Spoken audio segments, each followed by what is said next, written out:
planteé acá quede como si fuera crónica, un discurso anunciado en donde parezca que yo voy a defender acá a los jueces como si pudieran salvar todo. Y no es eso, simplemente lo que quiero es mostrar una línea argumentativa para mostrar que los jueces sí pueden colaborar, apoyar o auxiliar a la democracia. En este sentido, entonces, hay una estructura de este trabajo que tiene que ver con una tesis aristotélica, también con una tesis del clasicismo jurídico, la tesis del realismo jurídico, una tesis de la hermenéutica jurídica, la tesis de la argumentación jurídica, el tópico Alexander Bickel, y voy a mostrar todo este desarrollo con unas sentencias dialógicas que se dan en Colombia y también mostrar un poco la democracia constitucional que yo considero debe ser como la idónea para que el juez constitucional o el control judicial pueda sobrevivir en medio de un legalismo y un positivismo jurídico que sigue presente. Y finalmente termino con unas conclusiones.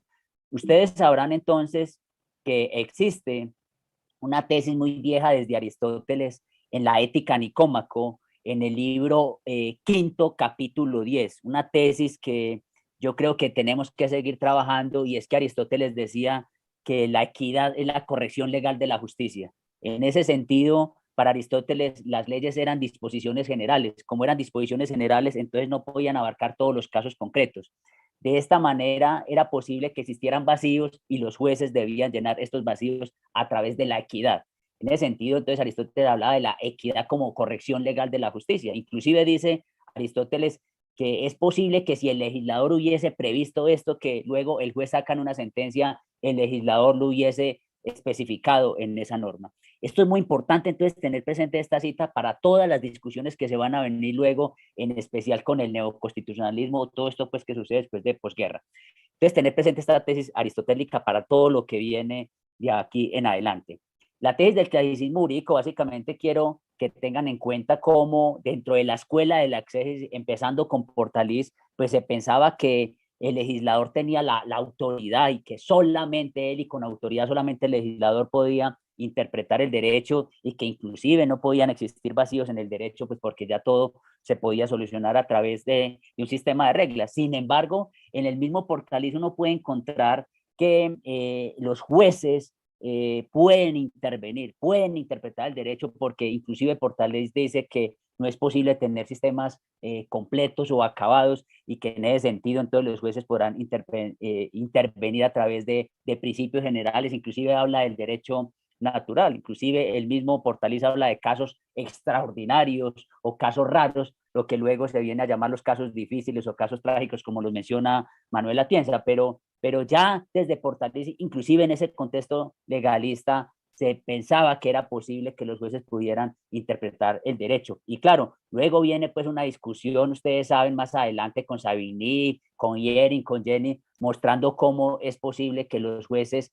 puedan interpretar el derecho, que el derecho sea un derecho más práctico, si se quiere, y que abandonemos un poco esa exégesis que todavía predomina pues en América Latina. Entonces, un poco estoy mostrando ese argumento del clasicismo jurídico de esa manera, no creer como tan de lleno, tan de frente, que la exégesis todavía puede solucionar todos los casos, sino que es posible aceptar razonablemente que los vacíos siempre van a estar presentes, porque no estamos hablando de legisladores acá que parezcan dioses, ¿cierto? Entonces, retomar esa discusión que se da en la teoría jurídica clásica con Savigny, Yering, Jenny y desde el mismo Portalis. La tesis del realismo jurídico, en especial el realismo jurídico norteamericano, también nos han enseñado mucho, empezando pues con el juez Holmes, cuando decía pues que el derecho no era lógica, sino experiencia. Ya saben ustedes que el realismo jurídico, sin darle la espalda a las normas, está pensando que es posible que los hechos también, o la construcción de un lenguaje jurídico, sea muy importante para que se construya el derecho también a partir de la vida judicial. En ese sentido, yo quiero que tengan muy presente acá a Edward Levy. Edward Levy es un jurista que recoge o resume muy bien todas estas teorías realistas, en donde hace uso de la analogía. Recuerden ustedes que en el artículo 8 de la ley 153 de 1887, que es como el corazón del derecho de los jueces de Diego López, dice que cuando no hay una ley exactamente aplicable al caso, entonces apelaremos a la analogía, ¿cierto? Al caso semejante. En ese sentido, entonces, Edward Levy está mostrando a partir de la analogía cómo los jueces construyen un tipo de democracia, así sea lenta, pero en ese diálogo que tiene los litigantes, si se quiere, los abogados, generan un diálogo que permite luego que este lenguaje común, si se quiere, o este lenguaje ordinario que llevan las personas a las oficinas de los abogados, lo vuelvan un lenguaje jurídico, y que luego este lenguaje jurídico que el litigante le lleva al juez se vuelva un lenguaje jurisprudencial, y luego inclusive salgan leyes y luego salgan políticas públicas. Entonces, el realismo jurídico está mostrando que hay movimiento de los conceptos a través de un lenguaje común, y esto genera entonces un diálogo interinstitucional, ¿cierto? Con la sociedad, con los litigantes, con jueces de primera instancia y con las altas cortes, inclusive entonces luego con el Parlamento. Esta tesis quiero que la tengan muy presente para lo que voy a mostrar más adelante con Alexander Bickel y en últimas con las sentencias dialógicas. Recordar el caso o la discusión que sucedió en los Estados Unidos con las armas peligrosas, qué armas eran peligrosas y qué armas no eran peligrosas.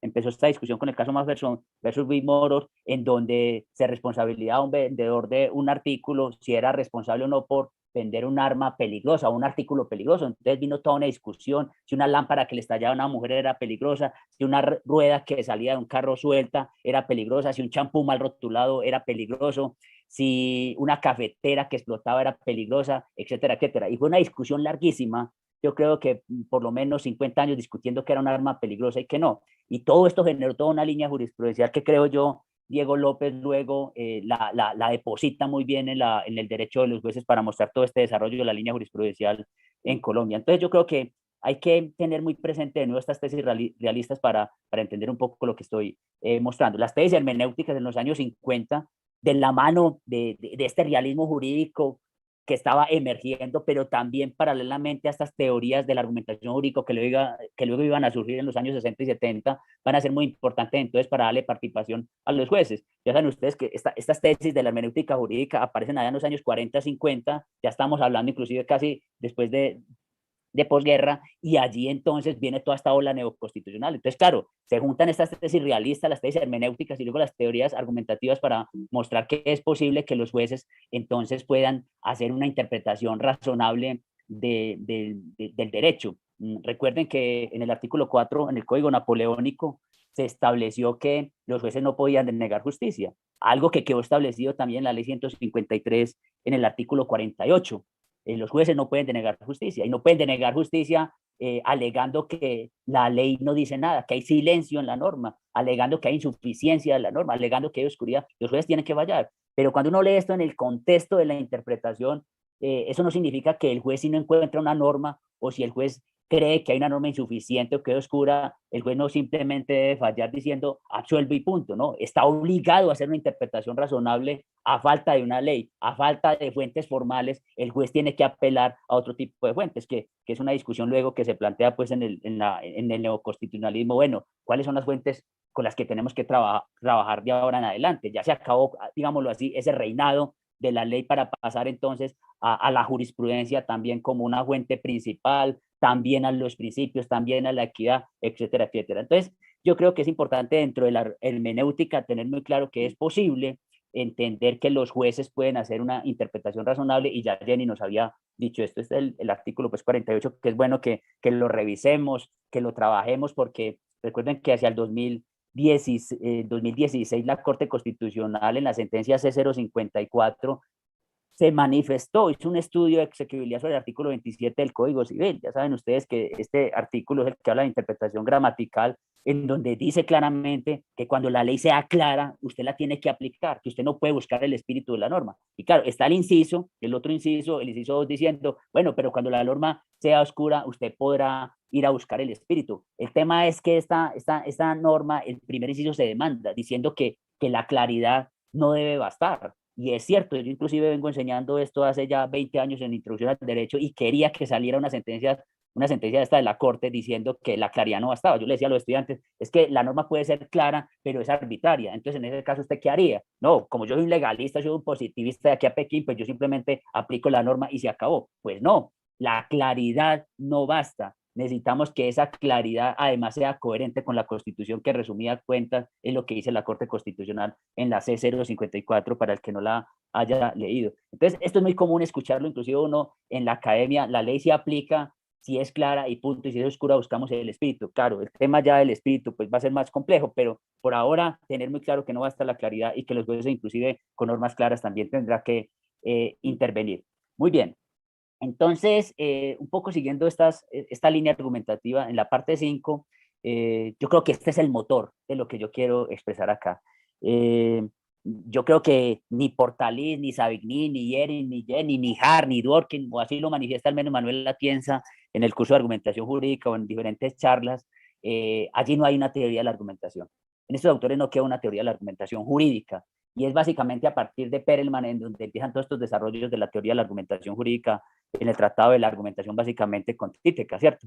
Y este Tratado de la Argumentación lo crea Perelman para mostrar que la lógica formal no era suficiente para explicar las ciencias sociales, pero en particular lo jurídico, ¿cierto? La vida jurídica, la teoría de la argumentación jurídica nace en particular para los jueces, porque los jueces ya están obligados a motivar y esto se va a volver entonces muy importante después de posguerra.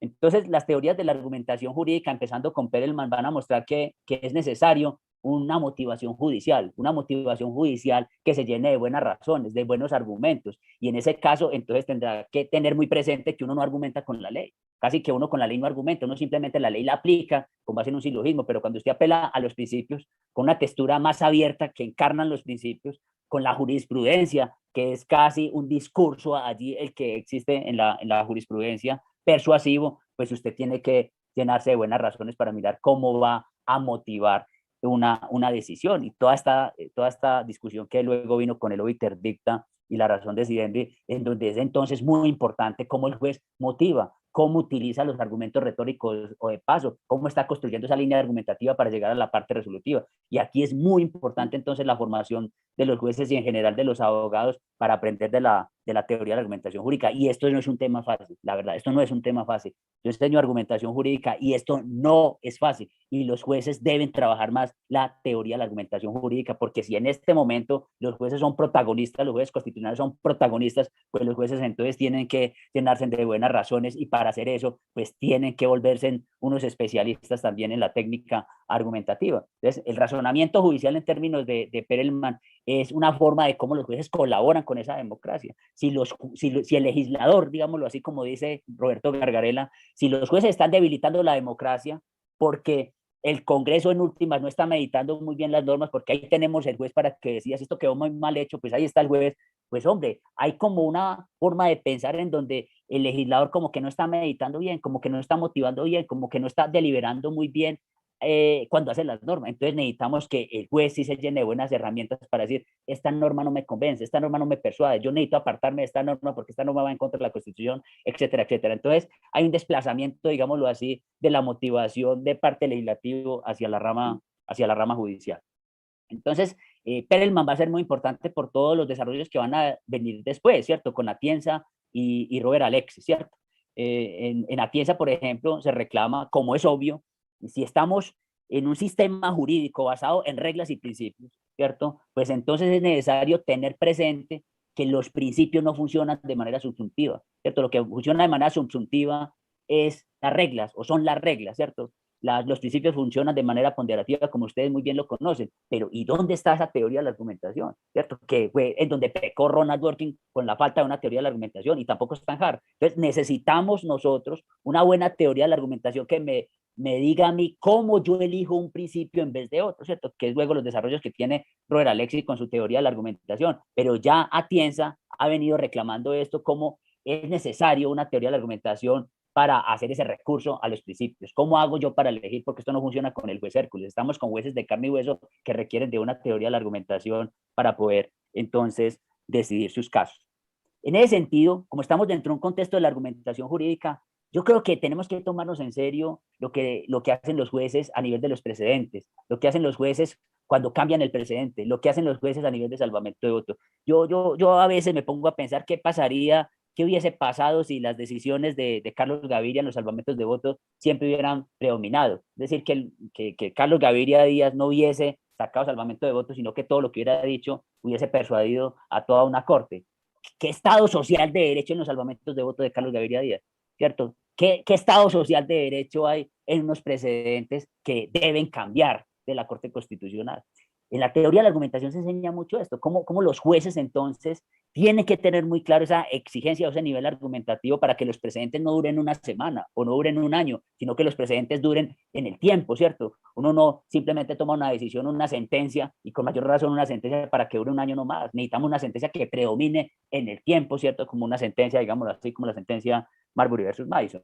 Entonces, el tema es que si hay exigencia argumentativa, si hay exigencia persuasiva de parte de los jueces, pues los precedentes van a durar. Ahora, si esto no se da, entonces necesitamos cambiar el precedente. Y para cambiar el precedente, entonces el juez tiene que tener un nivel argumentativo todavía más alto, más persuasivo, para adherir a un auditorio, para decirle, este precedente ya no funciona, a pesar de que duró mucho tiempo y duró siglos inclusive, pues necesitamos cambiarlo. Y las razones son estas. Y eso lo dejó muy claro entonces la Corte Constitucional en la C836 del 2001, una sentencia pues muy importante en donde dice la Corte Constitucional casi que cualquier juez aquí de cualquier pueblo recóndito puede oponerse a las sentencias de las altas cortes, eso sí, motive muy bien, justifique muy bien porque se aparta del precedente. En términos de la teoría de la argumentación, hay algo muy importante, y es una distinción que se hace entre la justificación interna y externa de las premisas. Recuerden ustedes que cuando uno defiende el silogismo jurídico a ultranza, pues simplemente hay una ley y la ley simplemente subsume el caso, ¿cierto? Está la premisa mayor, está el caso y está la conclusión. Entonces, la premisa mayor es la ley y la premisa menor es el caso y luego se sigue la sentencia. El tema es que usted tiene que luchar con la premisa mayor.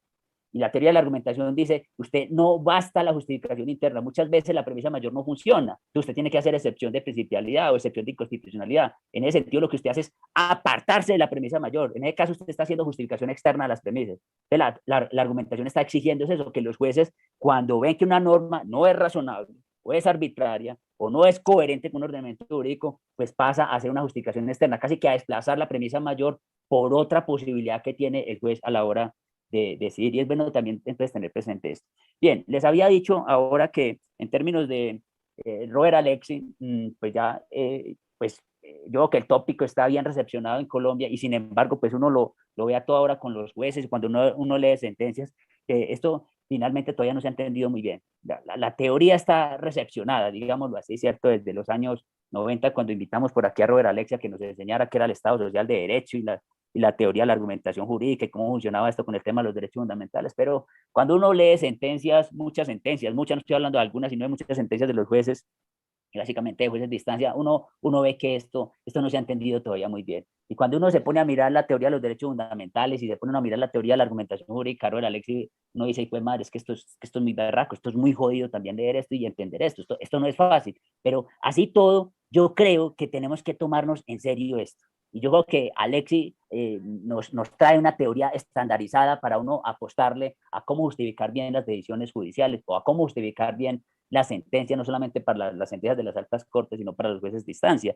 Y esos tres criterios de los que habla Alexis son importantes, es decir, el criterio de racionalidad, el criterio de razonabilidad y el criterio de principio de proporcionalidad.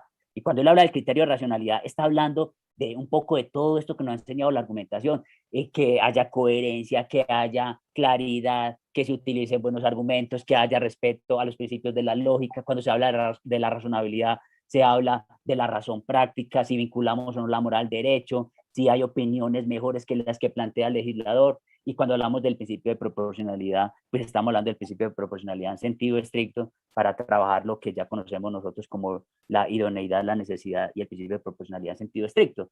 ¿Y cómo funciona eso? Pues requiere uno una teoría de la argumentación entonces para mirar cómo resolvemos este conflicto de principios o derechos. Eso es un poco lo que estoy mostrando ahí en estas diapositivas. Aquí es bueno tener presente esto.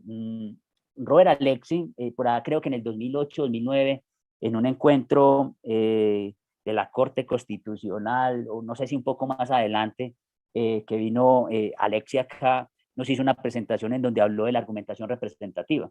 Pero inclusive él había plasmado ya eso en un artículo y luego lo presenta aquí en una ponencia, en un encuentro de la jurisdicción constitucional, en donde él decía esto: los jueces cuando motivan las decisiones están representando al pueblo. La argumentación representativa es que los jueces cuando motivan se están llenando de unos buenos argumentos, una teoría de la argumentación, y esa argumentación que utilizan no es una argumentación moral del juez, sino que es una argumentación moral, si se quiere, del pueblo.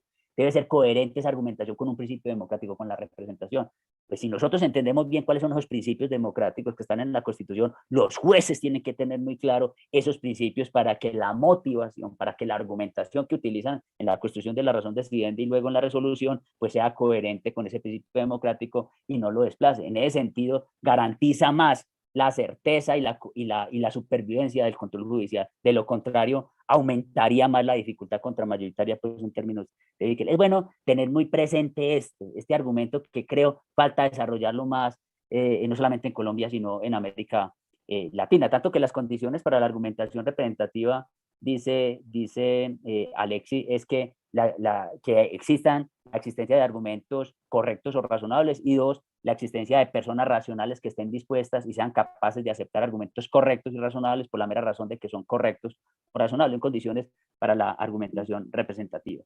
Muy bien, avanzando acá un poco más rápido, hay un autor que recomiendo este libro, la verdad, el libro de Construir el caso de Paul Kane. Este libro me parecía a mí una buena forma de entender la argumentación judicial por parte de la jurisprudencia. Paul Kane nos muestra cómo nosotros en la jurisprudencia o los jueces en la jurisprudencia tienen que tratar de hacer un ejercicio de persuasión. Si no están persuadiendo, no están fallando. La persuasión es adherir a un auditorio. El juez no puede persuadir solamente a las partes. El juez está persuadiendo a toda una comunidad académica. Creo que eso lo dice Bernal Pulido también cuando él habla de la defensa de esa justificación de las decisiones a partir de Robert Alex. Cuando el juez está argumentando y está fallando, no solamente es para generar paz judicial en a las dos partes, sino inclusive a todo un auditorio, que es inclusive los profesores, los estudiantes de Derecho y a toda una comunidad. Así que la persuasión aquí es sumamente importante. Les leo esta cita. Dice Kane, por ejemplo, que me gusta pensar que una lectura exitosa hace cantar a la sentencia. Hay música en el derecho, sus intérpretes son los jueces y su audiencia son los abogados, bien entrenados. Solo si tienen un oído adiestrado podrían oír la melodía. Ningún libro puede enseñarles a oír la música de las cortes, pero puede que sea al inicio. Y miren esta otra, una ley no trata de persuadir, solo ordena. No necesita explicarse en la medida en que la autoridad del legislador para crear derecho no está en cuestión. Una sentencia, en contraste, es un ejercicio de persuasión. Cuando una corte escribe una sentencia, cree que lo hace con la obligación de persuadir. Aquí hay una serie de diapositivas, el tiempo no me da para desarrollarlas. El tema es que hay una pelea con el silogismo jurídico, ¿cierto? Y cuando uno cree que el silogismo jurídico es el que funciona en el derecho, pues simplemente está equivocado, dice Kane. Y hay que utilizar entonces un poco más esa teoría de la persuasión que nos lleva casi a comportarnos como jueces filósofos, ¿cierto? Esa discusión que también da Sosten y que da Posner y que da Dworkin. Bien, siguiendo acá rápidamente, eh, el tópico de Bickel nos enseñó en la página 16 del libro de La rama menos peligrosa, un libro que se acaba de traducir después de casi 60 años. Esperemos que ahorita sí lo leamos en español, que nos enseñó cómo la dificultad contramayoritaria genera entonces esta tensión entre los jueces y la democracia. Yo creo que Bickel nos enseñó muchas cosas. Bickel nos muestra cómo los jueces pueden ser un poder contramayoritario, pero los jueces también pueden ser un poder prodemocrático. La tesis estandarizada, digámoslo así, la que promueve Roberto Gargarella, es que los jueces ejercen un poder contramayoritario en términos de Bickel. Yo creo que no, yo creo que no pasamos de la página 16 del libro y creo que hay que seguir avanzando porque Bickel más adelante nos va a mostrar que es posible el uso correcto de la judicial review a través de lo que son las virtudes pasivas. Y las virtudes pasivas es un tiempo de espera, de meditación. Recuerden ustedes que en Estados Unidos funciona más el control concreto y no el control abstracto, pero aquí nosotros sacamos las normas del ordenamiento jurídico sin esperar a ver si las normas van a funcionar, sin esperar si la gente va a decir esta norma me gusta o no me gusta, si funciona o no funciona, esperar que se asiente. Entonces, hay llamado de Bickel a decir, tomemos esto con más prudencia, ¿cierto? Esperemos a ver qué pasa con la norma, esperemos qué dice la gente sobre la norma. Es mejor decidir, no decidir, le dice a los jueces, porque si usted decide, cierra el caso, cierra el debate. Decidamos no decidir para que el debate siga. Y aquí promueven entonces un diálogo interinstitucional, Bickel, muy importante, que va a promover luego los casos maduros, ¿cierto? En la medida que haya más deliberación en los casos, el caso va a ser más maduro y la corte va a tener entonces más información para fallar. Así que cuando el juez falla en casos maduros bien deliberados, pues el juez no está fallando lo que él piensa, sino que está fallando lo que piensa el pueblo. No es la última palabra el juez, sino que es la última palabra de lo que dice el pueblo. Yo espero que esto se entienda, ¿cierto? Estoy hablando un poco rápido por el tiempo, pero el tema es que ya es tiempo de decir en materia de toros. Ya es tiempo de dejar decantado el tema de la dosis personal, el tema de la eutanasia, el tema de estos temas trascendentales en Colombia, del aborto. Esto ya está decantado, ya es pacífico, como dicen los penalistas. ¿Cuál es el tiempo de madurez de un caso para que la Corte diga, ya es tiempo de decidir, como sucedió, por ejemplo, con el caso Brown en Estados Unidos, en donde Warren decide, hombre, yo creo que es posible acabar con la segregación escolar, es posible acabar con esta discriminación que existe, porque ya hay suficiente diálogo, y en ese sentido vi que lo utiliza como un buen ejemplo. Como el tiempo se me está acabando, entonces yo voy a pasar acá. Hay una serie de casos en Estados Unidos pues, que muestran este diálogo interinstitucional del que habla Alexander Bickel, ¿cierto? Con muchos casos, el caso de la esclavitud, el caso del aborto, etcétera, pero por tiempo voy a pasarlo. Dworkin y el mismo Friedman decían, voy a leer esta cita rápidamente. Friedman, por ejemplo, decía que la Corte dicta su decisión, alguna gente está de acuerdo con la Corte, otros están indignados, se escriben artículos, se presentan nuevas demandas, el curso de acción crea más atención en los medios, las personas empiezan a tomar partido, se desata una campaña política, los candidatos son electos, se nombran nuevos jueces, la Corte Suprema de Justicia finalmente escucha al pueblo, la Constitución es reinterpretada y su significado cambia. Un poco esa tesis realista de la que yo les hablaba ahora, pero una teoría de la argumentación y una persuasión funciona en la medida que el juez tenga más esta información. Finalmente, entonces, para ir cerrando, en Colombia hay sentencias que muestran un poco este desarrollo, que lo que yo llamo o llama inclusive César Rodríguez, creo que César Rodríguez o Mauricio García, una sentencia dialógica, ¿cierto? Y encontramos sentencias dialógicas con el UPAC, con los desplazados, con la salud, con el hacinamiento en las cárceles, el tema de pensiones, los referendos sobre la reelección. Hay muchos casos que muestran un poco este tema del diálogo que ha generado la Corte con políticas públicas inclusive. Sus sentencias se han vuelto políticas públicas, ¿cierto? No es simplemente un fallo silogístico, sino que genera entonces un diálogo con la sociedad. De esta manera, entonces, voy a terminar acá con las conclusiones y nos vamos. Este modelo ASCA, el que les enuncié al principio, el modelo ASCA significa que hay un modelo de democracia asociativa en términos de Dworkin, hay un modelo de democracia social, un modelo de colaboración, un modelo de representación argumentativa, ¿cierto? Apelando un poco a Dworkin, un poco la tesis que maneja Rodolfo Arango, democracia social, un poco la tesis de Sager sobre la democracia colaborativa y el argumento que utilicé ahorita de Robert Alexis. Ese modelo ASCRA es una conjunción del modelo de democracia asociativa, social, colaborativa, representativa, para que los jueces puedan de alguna manera salvarse en medio de una cultura privatista que es la que tenemos nosotros y que en últimas pone en aprietos el control judicial. En ese sentido, llegamos a estas conclusiones que menciono rápidamente. El tema de la línea jurisprudencial o la búsqueda de los mejores precedentes todavía mantiene un serio problema, y es la falta de exigencia argumentativa por parte de los jueces. Esto conlleva una infinidad de sentencias que ponen en peligro la certeza del derecho. De lo anterior se sigue la importancia del camino del juez de no partir exclusivamente de la ley, sino partir de la analogía, como lo señala, por ejemplo, el artículo 8 de la ley 153. Y eso no quiere decir que no haya diferencia frente al legislador. Claro que el juez tiene que tener diferencia frente al legislador, lo dice Alexander Bickel. Los jueces deben ser conscientes que están en la obligación de persuadir, no solo a las partes, sino a la comunidad académica y ciudadanía en general. De lo anterior también se sigue que es necesaria una claridad de las cortes. Estas deben de ser sumamente agudas a la hora de escribir o construir la ratio decidente. 5. Para hacer lo anterior, la Corte no debe estar fallando sobre todo, sino sobre casos de trascendencia de la sociedad, en donde esta funciona como un faro a seguir. Este ejemplo que utiliza Rousseau, en donde dice que una Corte funciona como un faro, como un profesor en un seminario